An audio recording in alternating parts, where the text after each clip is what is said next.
Hi guys.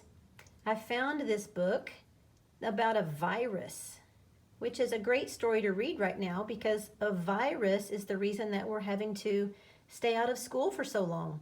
There's a virus that's making a lot of people sick, and we have to stay away from each other so that we all don't get sick. I hope every single one of you are healthy and doing well. Miss South is doing good, my family's doing good. None of us have the virus. But this girl, Iris, she has a virus. Let's see what happens to her.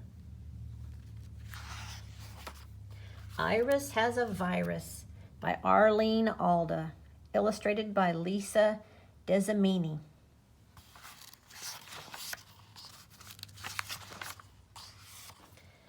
Iris's best friends in class were absent.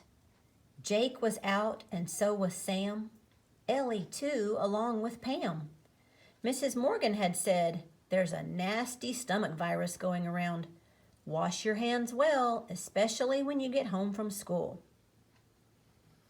And we know that's what everybody's telling us right now. Keep your hands clean. All of her friends look like they're absent. She can't believe it.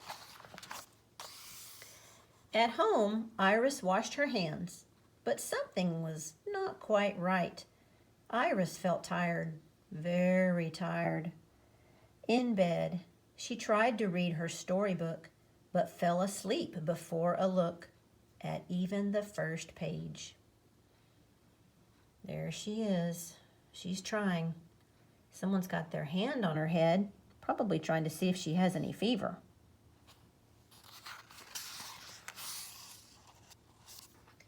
The next morning, Iris didn't feel well at all. "What's wrong?" asked her twin brother, Doug. "Remember last night when I didn't feel right? Well, today I'm worse," said Iris sadly. "How are we supposed to go to Grandpa's party this Saturday? I guess that you care, but it's just not fair that you get sick when we're supposed to have fun," said Doug. A large tear ran down Iris's cheek. Yeah, Doug doesn't look very happy with his sister. Maybe he thinks she's doing it on purpose, but he wants to go have fun. You know, this time right now when we're all having to stay at home, there's not too many things we can go out and do for fun. But eventually this time will pass and we'll be able to see each other again. Mom said, "Of course Iris cares. How would you feel if she blamed you for being sick?" Most of Thursday, Iris stayed in bed. She was too tired to read. She was too tired to watch TV. And using her new sketchbook was simply out of the question. Sorry about that. Iris felt exhausted. Here she is. She's got a thermometer in her mouth. She can't do anything but lay there. On Friday, while Doug went to school, Iris stayed home, still sick. Her head was hot. She threw up in a pot. Mom said to Iris, "Let's see Dr. Sally. We'll go in the car. It's not very far." In the doctor's office, Mom and Iris waited their turn. Here she is in the waiting room with all of the other sick kids.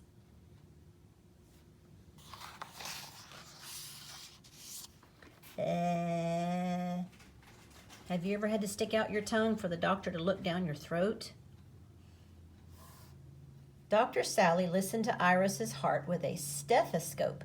Then she looked in her mouth. "Ah," Iris said. Her throat wasn't red. Dr. Sally pressed Iris's tummy and looked in her ears.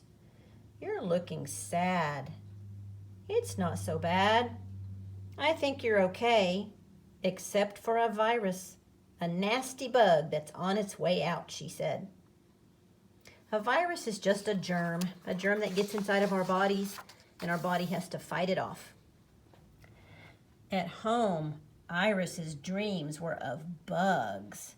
Bugs with spots, bugs on cots, bugs like ants, bugs with pants. Bugs on a train, bugs in the rain, bugs that could walk, bugs that could talk. Red bugs, blue ones, white ones too. Bugs that could drink, bugs that could chew. Are those the kind of bugs that really get in our body? No, not really. Most of the bugs, the germs that get in our body are so tiny, you can't even see them. They're not the kind of bugs you find outside. Here she is. She looks like she's feeling a little bit better. Iris woke up on Saturday feeling much better. She told Doug, Mom, and Dad about her dreams of bugs. A virus is a special kind of bug, said Dad. It's a germ. You see it through a magnifier called a microscope. Iris thought for a moment. My bug is gone. If that's so, where did it go? A microscope is something a scientist uses to make things that are teeny tiny look bigger. Iris felt well enough to go to Grandpa's party. They got in the car and didn't go far. Uh-oh, look at Doug's face. He doesn't look too good. When Doug got awfully quiet. I don't feel well, he said. Will you feel my head? Uh-oh. Dad stopped the car and felt Doug's head. Doug's head was hot. He threw up a lot. Well, said Mom and Dad, Iris had a virus, and now Doug has her bug.